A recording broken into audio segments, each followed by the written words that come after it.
Hello friends, welcome to plum picks. നമ്മൾ ഇന്ന് ഈ മോഡൽ ഹെയർ ബോസ് ആണ് ഉണ്ടാക്കുന്നത്. വളരെ ഈസി ആയിട്ട് ഒരു 10 മിനിറ്റ് കൊണ്ട് തന്നെ നമുക്ക് അടിപൊളി സൂപ്പർ ഹെയർ ബോ ഉണ്ടാക്കിയെടുക്കാം. മെഷർമെൻ്റ് എന്ന് പറയുന്നത് 6.5 സെൻറ്റിമീറ്റർ ലെങ്തും 4 സെൻറ്റിമീറ്റർ നമ്മുടെ ബ്രെഡ്ത്തും. സോ അത് കട്ട് ചെയ്തെടുക്കുക. നമ്മളുടെ ബോയ്ക്ക് 2 ഷെയ്ഡിൻ്റെ ആവശ്യമുണ്ട്, 2 കളേഴ്സ്. ബോയുടെ മോഡൽ കണ്ടായിരുന്നല്ലോ, അപ്പോൾ രണ്ടിലും സെയിം മെഷർമെൻറ്റ് തന്നെയാണ് വേണ്ടത്. സോ എളുപ്പത്തിന് വേണ്ടിയിട്ടാണ് ഞാൻ ആദ്യം കട്ട് ചെയ്ത ഫോം ഷീറ്റ് യൂസ് ചെയ്ത് രണ്ടാമത്തെ ഫോം ഷീറ്റ് കട്ട് ചെയ്യുന്നത്. പിന്നെ അടുത്തതെന്ന് വെച്ചാൽ നമ്മൾ ഡിസൈഡ് ചെയ്യണം ഏത് കളർ വേണം നമുക്ക് ബോയുടെ ടോപ്പ് ആൻഡ് ബോട്ടമിൽ എന്നുള്ളത്.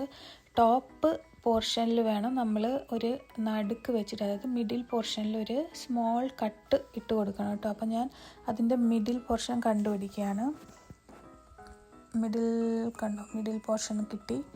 ഇനി നമ്മൾ സിസേഴ്സ് യൂസ് ചെയ്തിട്ട് നടുക്കോട്ടൊരു കട്ട് ചെയ്ത് കൊടുക്കാം. എന്നിട്ട് ബോട്ടമിൽ വെക്കേണ്ട ഫോം ഷീറ്റ് ഇങ്ങനെ അകത്തോട്ട് വെക്കുക. നമ്മൾ ടോപ്പിൽ വരുന്ന ഫോം ഷീറ്റിൻ്റെ എഡ്ജ് കണ്ടില്ലേ പുറത്തോട്ടിരിക്കുന്നത്, അവിടെ ഇങ്ങനെ ഒന്ന് സ്റ്റിക്ക് ചെയ്ത് കൊടുക്കണം കേട്ടോ, ഗം യൂസ് ചെയ്ത്, ഗ്ലൂ യൂസ് ചെയ്തിട്ട്. അതേപോലെ തന്നെ നമ്മൾ ബാക്കിലും ചെയ്യണം.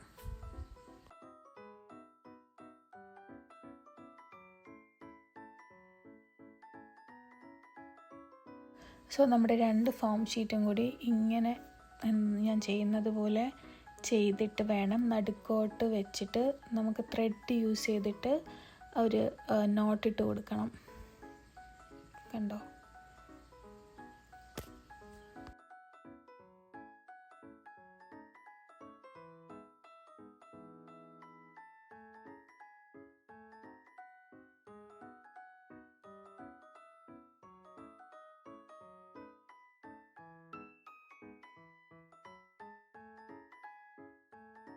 ഇത്രയും കുറച്ച് കൂടുതൽ പ്രാവശ്യം ത്രെഡ് ഇങ്ങനെ റൗണ്ട് ചെയ്ത് കൊടുക്കണം കേട്ടോ. എന്നിട്ട് ലാസ്റ്റ് ഇങ്ങനെ ഒരു കെട്ട് ഇട്ട് കൊടുക്കണം, ഇളകാതിരിക്കാൻ വേണ്ടിയിട്ടെങ്കിൽ ടൈറ്റായിട്ട് ഇരിക്കത്തുള്ളൂ.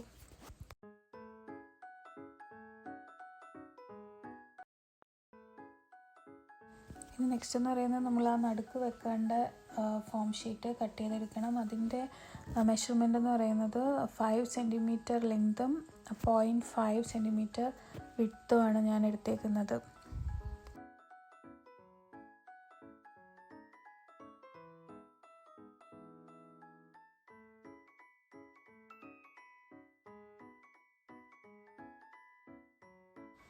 കണ്ടോ? ആ ഫോം ഷീറ്റ് കട്ട് ചെയ്തത് നമ്മൾ മിഡിൽ പോർഷനിലോട്ട് ഇങ്ങനെ വെച്ച് കൊടുക്കണം.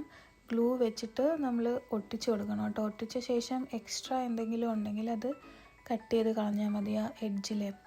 എന്നിട്ട് അതിന് ശേഷം നമ്മൾ ക്ലിപ്പ് വെക്കും.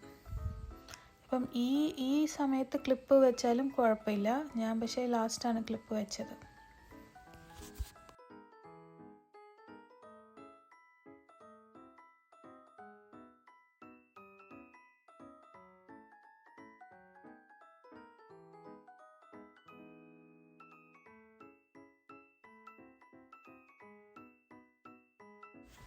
നമ്മൾ ഈ ബോസൊക്കെ ഫോം ഷീറ്റിലാണ് കേട്ടോ ചെയ്തത്. അപ്പോൾ ഇനി ലെതറിൽ ചെയ്ത് നോക്കാം. ഈ ലെതർ ഷീറ്റിൽ മുന്നേ ചെയ്ത പോലെ സെയിം പോലെ തന്നെ നമ്മൾ ചെയ്തിട്ട് എന്ത് കിട്ടിയെന്ന് നമുക്ക് നോക്കാം. ഓക്കെ, സോ ബ്യൂട്ടിഫുൾ ആയിട്ടുള്ള ഹെയർ ബോസ് റെഡി ആയിട്ടുണ്ട് കേട്ടോ. അപ്പം ഇന്നത്തെ ക്ലാസ് ഈസി അല്ലായിരുന്നോ? ഇഷ്ടപ്പെട്ടെങ്കിൽ സബ്സ്ക്രൈബ് ചെയ്യാൻ മറക്കരുത് കേട്ടോ. ലൈക്ക്, ഷെയർ, കമൻറ്റ്, നിങ്ങളുടെ അഭിപ്രായങ്ങളൊക്കെ അറിയിക്കുക. Bye bye.